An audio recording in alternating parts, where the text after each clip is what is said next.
ñu ngi ko doon lancé ces derniers temps surtout jógee ci coalition bi nga xamante ne moom mooy coalition Benno Bokk Yaakaar Abdou Khadre Coulibaly. Il s'est bien défendu. Il a montré également qu'il est capable d'être candidat à la présidentielle.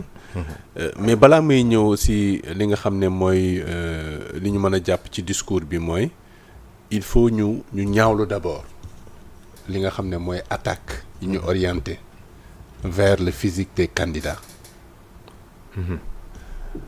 nekk na façon def politique boo xam ne lu ñaaw la. ni ñuy attaqué yenn candidats lu ñaaw a ñaaw la. ci seen physique. lu ñaaw la. moom la ñu gis il y a quelques années il y a 3 ans. ñu koy attaqué ay hommes politiques bay dugg ci seen i vie privée. ñuy dugg ci seen mbiru waaso. ñu leen di attaqué ci seen i ethnie. nekkul lu rafet c'est pas comme ça qu'on fait de la politique. donc loolu noonu lu ñu war a defaraat la loo xam ne la dañu war a retourner waat sur les attitudes élégantes sur li nga xam ne mooy li ni ñuy defee politique. mu nekkul lenn lu dul fexe ba véhiculer ay discours véhiculer ay xalaat yoo xam ne du am dara lu muy yàq ci suñu dundin. mais day defar suñu réew gën a ñoŋalaat diggante yi. mais dans l'adversité mën nañ nekk dans l'adversité sans que ñuy dugg ci wàllu haine. ñu teg ko dans les règles de l'art. dans les règles de l'art mais ñu bàyyi xel ne devise bi ñu tënk Sénégal. muy un peuple un but une foi. ça veut dire que daf ni mujj boole. mais waruñu mën a diviser. donc loolu foog politique yi wane ko ci seeni démarche. mais pour revenir ci li nga xam ne mooy sortie bu Diomaye Faye ñaari mbir lañ ci mën a jàpp. bu njëkk bi mooy maa ngi ko wax tout à l'heure il a montré qu'il est capable d'être candidat. parce que ñu ngi ko wax la dernière fois aussi que dans cette campagne électorale aussi. Il y a beaucoup de manipulation. Oui, il y a beaucoup de dénigrement. On peut le comprendre, on est en campagne électorale. ku ci ne stratégie bi ngay mettre en œuvre. pour yàqal sa candidat mën nga ko mettre en œuvre. mais pourvu que mu nekk loo xam ne dafa lalu ci élégance. mu nekk loo xam ne dafa lalu aussi ci dëgg. mais mu nekk loo xam ne aussi dafa tënku ci respect vis-à-vis de ton adversaire.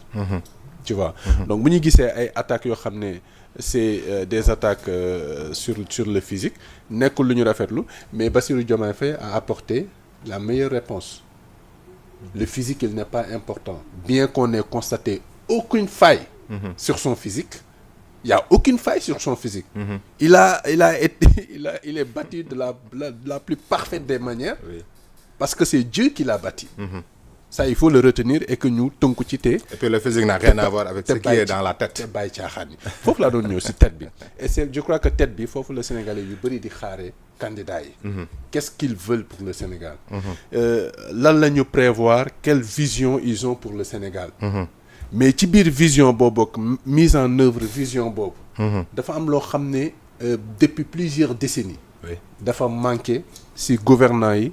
anam bi nga xam ne moom la ñuy tëralee moom la ñuy doxalee seeni politique publique. mais gis nañ fi plusieurs fois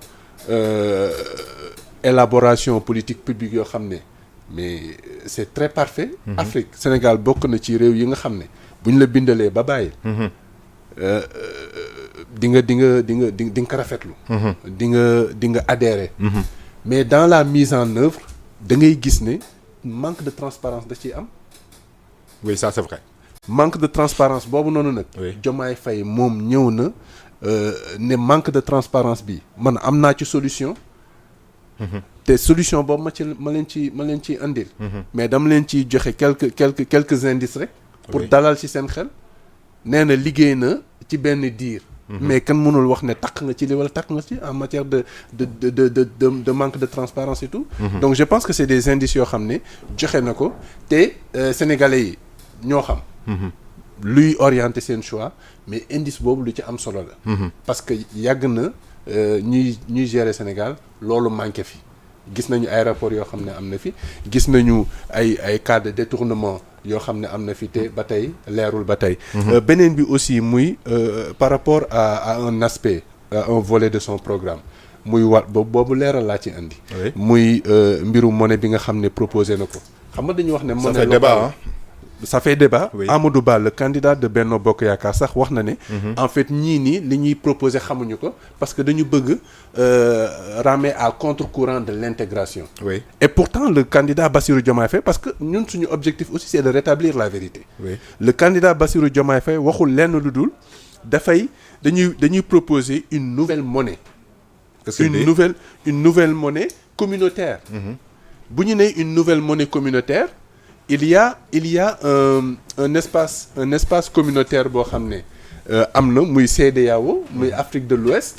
tu vois espace boobu noonu moom neen daf leen di proposer une nouvelle monnaie boo xam ne daf ci bëgg en fait renforcer les liens avec les pays limitrophes comme le Mali par exemple tout en maintenant des relations équilibrées et respectueuses et gagnant avec la France. loolu la proposé. Oui. C'est ça la vérité dans la proposition de cette monnaie-là. D'accord. C'est pour ça que beaucoup d'économistes ñu ngi poser la question de savoir loo leen di ragal ci monnaie bi parce que en fait il y a amul dara luñ ci war a mën a ragal parce que monnaie la boo xam ne dafay gën a dooleel réewi Afrique yi pour que ñu gën a mën a xam naka la ñuy jëflantee vis-à-vis des pays occidentaux. mu mel ne que ni c'est vrai moom loolu la bokk na ci li nga xamante ni moom mooy ay proposition am même si bu fekkee ça fait débat am na ñenn ci candidats yi nga xamante ni jàpp nañ ni que ni monnaie boobule moom mu proposé méngoowul ak li nga xamante ni en tout cas moom mooy suñu ay réalité gis naa ko ci candidats yi ñu koy alors Mbissane ci waxtaan wi nga bokk internet yi aussi ñuy teewlu par commentaire aussi ci kanam tuuti daañu ubbi li nga xamante ni moom mooy téléphone bi bu boobaa rubrique bi nga xamante ni moom mooy wax sa xalaat kaddu askan wi lee ñu jog dénk leen li nga xamante ni moom mooy kaddu gi lee ngeen mën a woote aussi wax li ngeen jàngat ak li ngeen gis ci élection yi nga xamante ni la ca des 3 jours la incha allahu rabbi dimanche sénégalais yi war a dem voter alors Mbissane rapidement dégg nga li nga xamante ni moom la Abdou Khadre wax dem suivre nga sortie bu Bassirou Diomaye Faye bi nga xamante ni andi na ay leeral waaye aussi tontu na ci pic yi nga xamante ni ñoo ngi ko doon lancé par rapport ak le projet par rapport ak li nga xamante ni moom mooy son programme ak vision bi nga xamante ni moom la am pour Sénégal Mbissane. démb nag dafa fekkoon ma jàpp ba nga xam ne ni seetaanuma entretien bi mais dinaa basé wu peut-être ci lu Abdoul di wax xam naa bu ma fi jógee léegi tamit dem déglu ji ko parce que am na solo attaque yu ñuy wax bon mën naa jàpp ne c'est de bonne guerre. parce que ñoom bu ñu ñëwee le tandem Ousmane Sonko Diomaye Faye attaqué nañu le premier ministre le candidat de Benno Bokk Yaakaar. ci jubam. xam nga ci wàllum relation ak les ressources publiques ak yi demee noonu. ñoom tamit jàpp nañ ne Diomaye Faye fu ñu ko mën a jàpp mooy ne daal amul expérience amul benn jaar-jaar beeg yi demee noonu. c'est de bonne guerre peut-être loo ci regretter rek mooy débat de fond yi nga xam ne nii peut-être dañ ko war a poser pour édifier les Sénégalais poser wuñ ko parce que wax nañu affaire monnaie. lu xaw a sérieuse la. nga xam ne nii parce que lu débat bu sérieux la. maanaam question bu sérieuse la bi nga xam ne nii rek waroon na tënk.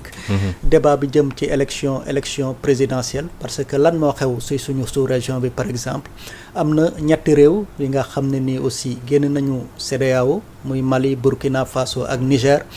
te ñu ngi njott ne dinañu génn zone CFA. loolu aussi ñu ngi koy njort maanaam créer seen benn kuréel bu ñu tuddee AES donc yooyu yëpp aussi tamit ñu jëm aussi ci benn élection bi nga xam ne nii am na benn candidat buy proposer beneen monnaie bu bees yaakaar naa débat bi war nañ koo poser. parce que ba xam ne exactement ñun si Diomaye est élu dañuy génn CEDEAO wala dañuy dem AES et cetera donc yooyu yëpp dañ ko war a poser. nga xam ne ni dinañ def le tour de la question. Sinon sur le cas Diomaye man je le dis Amadou Ba il est présidentiable am na benn parcours bu élogieux.